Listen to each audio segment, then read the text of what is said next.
जय माँ पीताम्बरा, जय माँ बगलामुखी, जय श्री सद्गुरुदेव भगवान की जय। आज मैं आप सभी के सामने मेरे जीवन की एक सच्ची घटनाएं और साथ ही साथ माता की साधना में मेरी जो अनुभूति और मैं किस तरह माँ के चरणों में आई, गुरु कृपा प्राप्त करी, इसी विषय के बारे में कुछ जानकारी, कुछ मेरी अनुभूति और कुछ गुरुदेव जी से प्राप्त हुई बातें आप सभी से साझा करने आई हूँ। मैं इतनी काबिल तो नहीं हूँ कि मैं माता के बारे में दो शब्द भी कह सकूँ, पर आज गुरु कृपा से, माता की प्रेरणा से मुझे ये सौभाग्य प्राप्त हुआ है कि मैं अपने जीवन की कहानी को सबके सामने ला सकूं और मैं सभी से अपने जीवन के बारे में, माता की साधना, उनकी भक्ति, इन सब चीज़ों के बारे में सबसे बात कर सकूं। तो मैं अपना परिचय देती हूँ। मैं एक छोटी सी गांव से हूँ, वेस्ट बंगाल से एक छोटी सी गांव से हूँ। मेरा नाम मनीषा है और मेरा जीवन बचपन से लेकर आज तक बहुत ही संघर्षपूर्ण रहा है। मेरी बचपन जो थी वो भी संघर्ष से भरा हुआ था और आज मैं जिस उम्र में हूँ, आज भी जीवन संघर्षपूर्ण ही है। पर आज मेरे पास मेरी माँ है, मेरे गुरुदेव जी हैं और मेरे माता पिता हैं, जिसके चलते, जिनके आशीर्वाद के लिए मैं आज खड़ी हूँ और आप सभी से बात कर पा रही हूँ। तो यूँ हुआ कि जीवन में कुछ ऐसा वक्त आया, कुछ ऐसी बवंडर आई कि जब मेरे पास कोई रास्ता नहीं थी और मुझे समझ में भी नहीं आया था कि उस वक्त मुझे क्या करना चाहिए और कौन सी दिशा में जाने से मुझे थोड़ी सी सुकून की सांस मिलेगी। क्योंकि एक पल ऐसा आया था जब मुझे सांस लेने के लिए भी सोचना पड़ता था कि ऐसा क्या करूं जिससे मुझे थोड़ी सी शांति मिल जाए, थोड़ी सी रात को अच्छे से नींद आ जाए। बस इतनी सी ही चाहत थी मेरी। पर कहते हैं ना कि भाग्य ऐसा ही होता है और हमें कर्म का फल भुगतना पड़ता है और वो सब इसी जन्म में करना पड़ता है। पर अगर गुरु और इष्ट की कृपा हो तो आप इन सभी परेशानियों से, सभी भाग्य की जो भी कर्म फल हम भोगने आए हैं, वो सब बड़े आसानी से निकल जाते हैं। तो मेरा जो प्रेजेंट सिचुएशन था वो ऐसी थी। उससे पहले, कहानी को आगे बढ़ाने से पहले, मैं मेरी बचपन के बारे में थोड़ा सा बताना चाहती हूँ। भगवान की कृपा से मेरी जन्म एक बहुत ही अच्छी और बहुत ही समृद्धशाली आध्यात्मिक परिवार में हुआ था और जन्म से लेकर आज तक मेरे परिवार की हर एक सदस्य भगवान की कृपा के ही कोशिश करते हैं, उनकी सेवा करते हैं। और ये परंपरा मेरे दादा दादी, परदादा परदादी और मम्मी पापा, फिर हमारे जनरेशन तक आई है। तो मैं इस बार इसीलिए बहुत सौभाग्यशाली हूँ कि मेरी बचपन भी बहुत आध्यात्मिक तरीके से ही शुरू हुआ था। मैं माँ से एकदम बचपन से जुड़ गई थी। जैसे बंगाल में माँ काली का बहुत प्राचुर्य है। यहाँ पे माता को काली और दुर्गा रूप में ज़्यादा पूजा जाता है। तो मेरे घर के सामने एक माँ काली का मंदिर हुआ करता था और वो आज भी है। पर उस वक्त मेरी वो बचपन जो था, उनका जो क्रम थी, वो मंदिर होते ही गुज़रती थी। मेरा खेलने का जगह भी मंदिर हुआ करता था। मेरी जब मैं रोती थी तो मंदिर में जाके रोती थी। जब मुझे छोटी छोटी किसी चीज़ों की लिए दुख पहुंचता था तो मैं माँ से जाके वो सारी चीज़ें बोलती थी। तो मेरे से माँ का जो संबंध है वो पूर्णतया एक माँ और बेटी का ही संबंध रहा है, और मैं आज भी माँ में सिर्फ माँ ही देख पाती हूँ। जैसे मैं अपने माँ को अपनी तकलीफ़ें बताती हूँ, ठीक उसी तरह मैं मेरे माता से भी इसी तरह बात करती हूँ। तो मेरी भावनाएं ऐसी थी। और क्योंकि मेरा आध्यात्मिक परिवार था तो घर में हमेशा से ही भगवत चिंतन हुआ करता था, और बचपन से लेकर आज तक मेरी ये जिज्ञासा रही है कि हमारे हिंदू धर्मशास्त्र में क्या लिखा है, वेदों में क्या लिखा है, गीता में क्या लिखी है। तो धीरे धीरे मैं जैसे बड़ी होती गई, मेरी पढ़ाई के साथ साथ मेरा आध्यात्मिक चर्चा भी चलता था। पर कहते हैं ना कि बिना गुरु के आप चले तो जाते हो, पर कुछ देर जाने के बाद आपको फिर भ्रमित हो जाना पड़ता है, क्योंकि ये मनुष्य एक ऐसी जीव है जिनके दिमाग में इतनी सारी बातें एक साथ चलती रहती हैं कि हम सोच नहीं पाते, सही दिशा में जा नहीं पाते, और विकार और विचित्र मन प्रवृत्ति होने के कारण हम फिर पीछे हट जाते हैं। मेरे साथ भी ऐसा ही हुआ।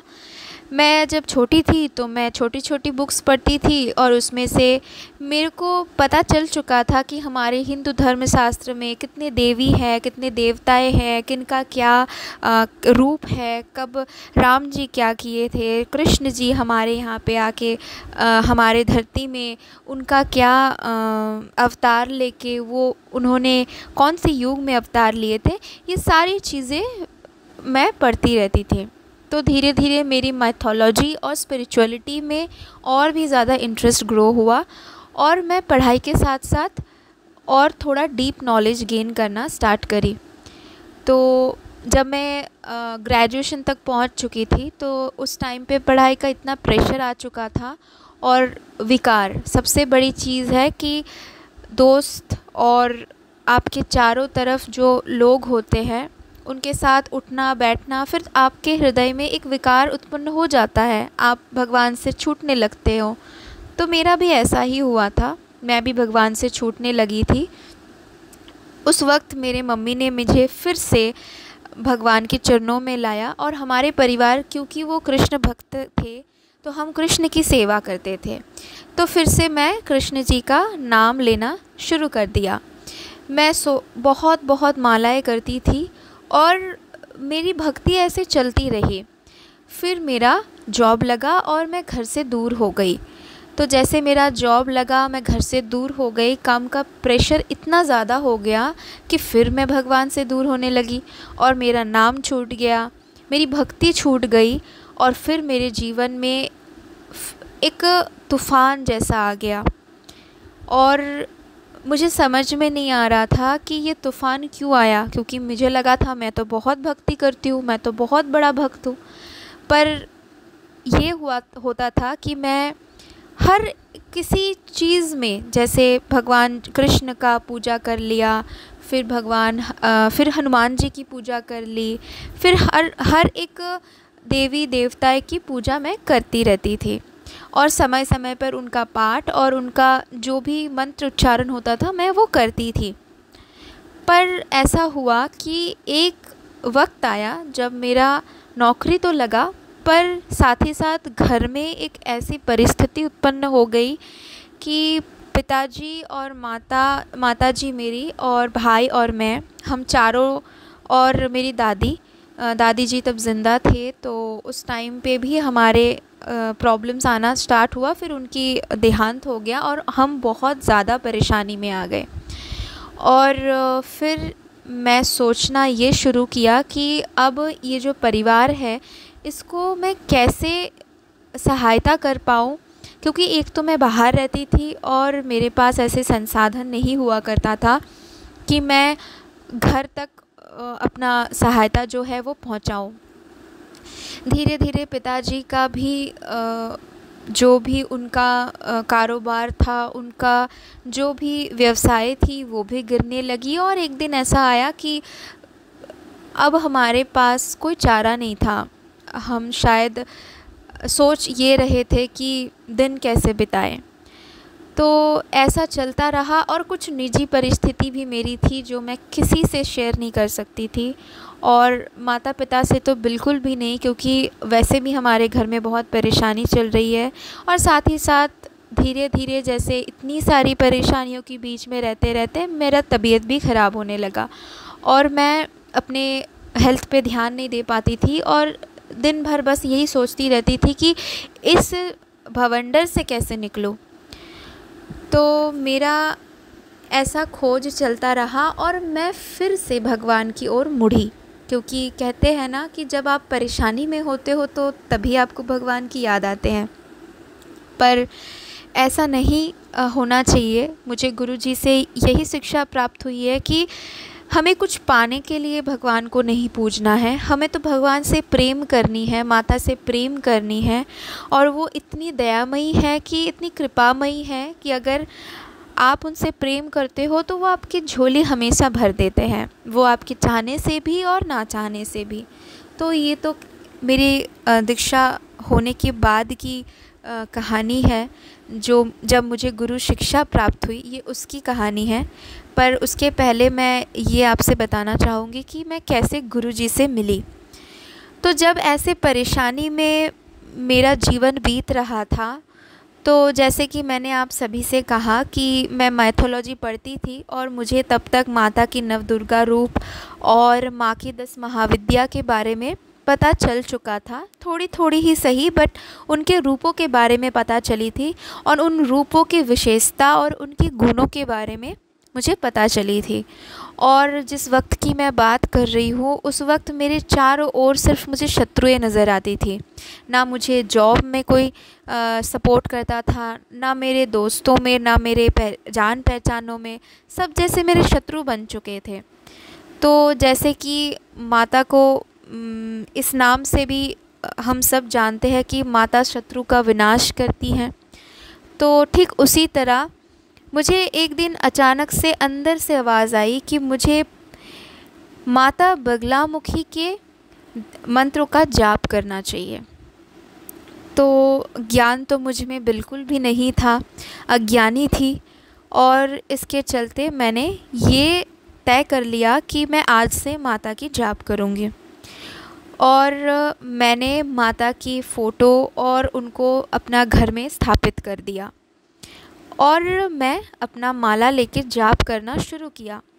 1 दिन बिता, 2 दिन बिता, फिर मुझे अंदर ही अंदर एक अजीब सी महसूस होना शुरू हुआ, जैसे ऐसे लग रही थी कि क्या मैं सही कर रही हूँ, क्या मंत्र में कोई त्रुटि तो नहीं है, क्योंकि ये इतनी बड़ी महाविद्या है जिनके मैं साधना करने जा रही हूँ, जिनके मंत्रों की उच्चारण करने जा रही हूँ। क्या मेरा सब जो भी तरीके से मैं उनको पूज रही हूँ, क्या ये सही है? मैं किससे पूछूँ? मेरे मन में ना बहुत सवाल आना शुरू हो गया। मैं दिन भर बस यही सोचती रहती थी, क्या मेरा मंत्र सही है? क्योंकि मुझे उस वक्त डर भी लगता था, क्योंकि माँ आदि शक्ति है, वो उनके पास अपार शक्ति है। अगर थोड़ी सी भी गलती हो जाए और माँ मुझसे रुष्ट हो जाए तो मैं माँ को कैसे मनाऊँ, क्योंकि मेरे पास तो कोई शक्ति नहीं है, और देवी अगर रुष्ट हो जाए तो आपका और भी अनिष्ट हो सकता है। ऐसा सोच के मैंने एक दिन वो द्वितीय दिन ही था जो मैंने सोचा कि नहीं, मुझे अब आगे इसके जानकारी इकट्ठा करनी ही पड़ेगी। क्या मैं इस मंत्र को कंटिन्यू कर सकती हूँ, या फिर मुझे इसको यहीं पे ड्रॉप कर देना चाहिए, बंद कर देना चाहिए। इसी तरह मेरा चलती रही सिलसिला, और मैं यूट्यूब में सर्च करना शुरू किया, क्योंकि आज के आधुनिक समाज में हमारे पास जो सबसे उपलब्ध संसाधन है वो यही है कि वो यूट्यूब और इंटरनेट है। और हम आज के ज़माने में, हमारे जनरेशन भगवान की आशीर्वाद के रूप में इसे मिला है, और हमें उसी को उस तरीके से यूज़ करना चाहिए जिससे ये आध्यात्मिक उन्नति में हमारा काम आए। तो मैं उसी उसी सोच को लेकर यूट्यूब में सर्च करना शुरू किया। मुझे कई लोग मिले जिनके कई बातों सुनने के बाद, कई विद्वान मिले, उनसे भी उनकी वीडियोस देखने के बाद, सब कुछ देखने के बाद मुझे इतना तो समझ आ चुका था कि एक तो मेरा मंत्र सही नहीं है, मैं उच्चारण सही नहीं कर पा रही हूँ, क्योंकि माता जी का 36 मंत्र जो है वो बहुत बड़ी है और उनकी एक एक शब्द में एक एक शब्द का एक एक महत्व होता है और उस शब्द को उसी तरह उच्चारण किया जाता है। अगर नहीं करने से फिर मंत्र का कोई फल नहीं मिल पाता। तो इसी तरह इतना तो मुझे पता चल चुका था कि ये मंत्र जो है वो गलत मैं कर रही हूँ और मुझे एक गुरु मार्गदर्शन की ज़रूरत है। बिना गुरु मार्गदर्शन के 10 महाविद्या की कोई भी सिद्ध विद्या का हम साधना नहीं कर सकते।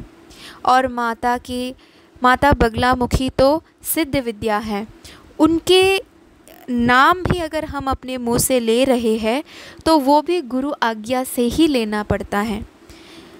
तो ये सब सुनने के बाद उस रात मैं वापस आई अपने काम से और आके माँ के सामने बैठी और हाथ जोड़ करके मैंने उनसे एक ही पुकार लगाई कि माँ, मुझे सच में आपकी पूजा नहीं आती और ना ही मुझे ये पता है कि मैं कैसे आपको मनाऊं, कैसे आपकी पूजा करूं और किस तरह आपके नामों का जाप करूं, ताकि मेरी जो परेशानी है, मैं मेरे पूरे परिवार जो इस परेशानी में है, इन सब से इनको बचा सकूं। और मेरा एक ही उद्देश्य रहा है हमेशा से कि मैं आपको तुष्ट करूं। आपके नामों का जाप करने का बस एक ही महत्व रहा है कि बस एक बार आपकी कृपा दृष्टि मिल जाए हमें, तो शायद मेरे पूरे परिवार का जो भी आज ऐसी स्थिति हुआ है वो सुधर जाए। तो मैंने उस रात जाप तो नहीं कर पाई, पर मैं माँ से बस गुहार लगाती रही। और कहते हैं ना, जब आप दिल से माँ से कुछ मांगते हो ना तो वो स्वीकार होती है, उसमें कोई मंत्र की भी ज़रूरत नहीं पड़ता, क्योंकि हम सब उन्हीं का अंश है, उन्हीं से हमारी जन्म हुई है। जैसे खुद की माता जी से हमारा रिश्ता होता है, ठीक उसी तरह माँ आदि शक्ति से भी हमारा वही रिश्ता है, बस दिल से पुकारने की ज़रूरत है।